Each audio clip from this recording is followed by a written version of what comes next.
is Inspector Zorg, reporting back to the Galactic Order. Unassorted facts collected from the planet in the 42nd sector where the radio waves were detected.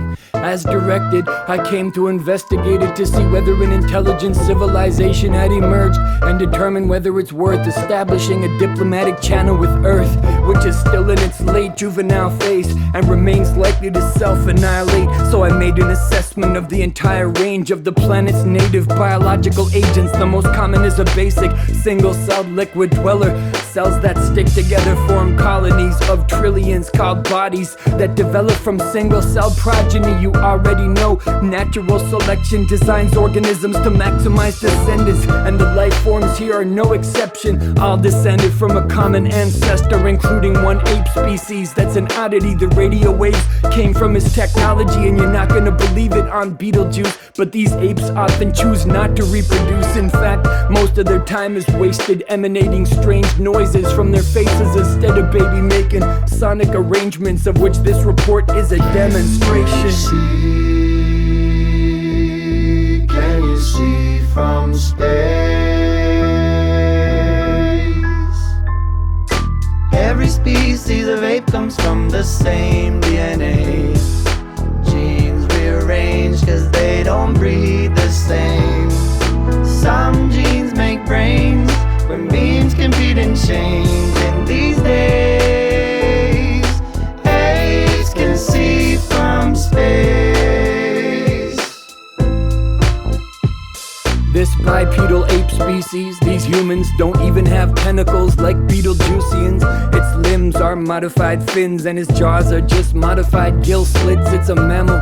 It's got mammal habits, but it's actually just an adapted land fish. And like fish, each one has two parents, each one of two morphological variants, male and female. They're called sexes, and with some exceptions, they behave different. The males are physically bigger and more aggressive, more prone to stupid risks and more reckless as expected. That's what mammals are like. Females reward the winners after a fight or choose among contenders selectively, while males mate more opportunistically.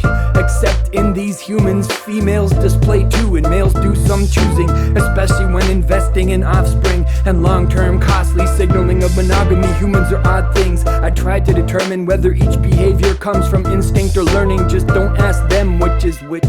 They don't know, and they find the question offensive. Can you see from space?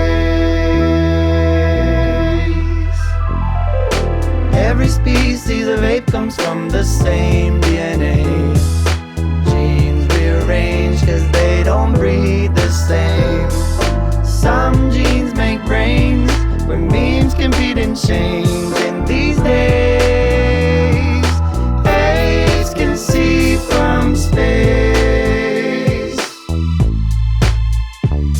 These humans evolve their brains in odd ways. Wishful thinking makes them fall for con games. Beetlejuicians evolve to know ourselves. Humans evolve to blame flaws on someone else and take credit for gains. They jockey for status, overdosing on calories. Adapted to famines, they're phobic of absence. Snakes and arachnids with no fear of traffic or cigarette ashes. Most believe in telepathic gods and ghosts and pretend to know things they obviously don't. They form coalitions and reject evidence if the facts are a threat to their tribal memberships. And yet, they are master cooperators, space station making disease eradicators. They display a primitive collective intelligence and sometimes even assist non-relatives. It's amazing what these apes have achieved. Their brains are a teeming accumulation of memes, ideas, tactics, and tool-making schemes which remain unmastered until their late teens. They only just found out how evolution works and how it illuminates every mood and urge. Just give them a few years and they might deserve the name of ape that understood the universe.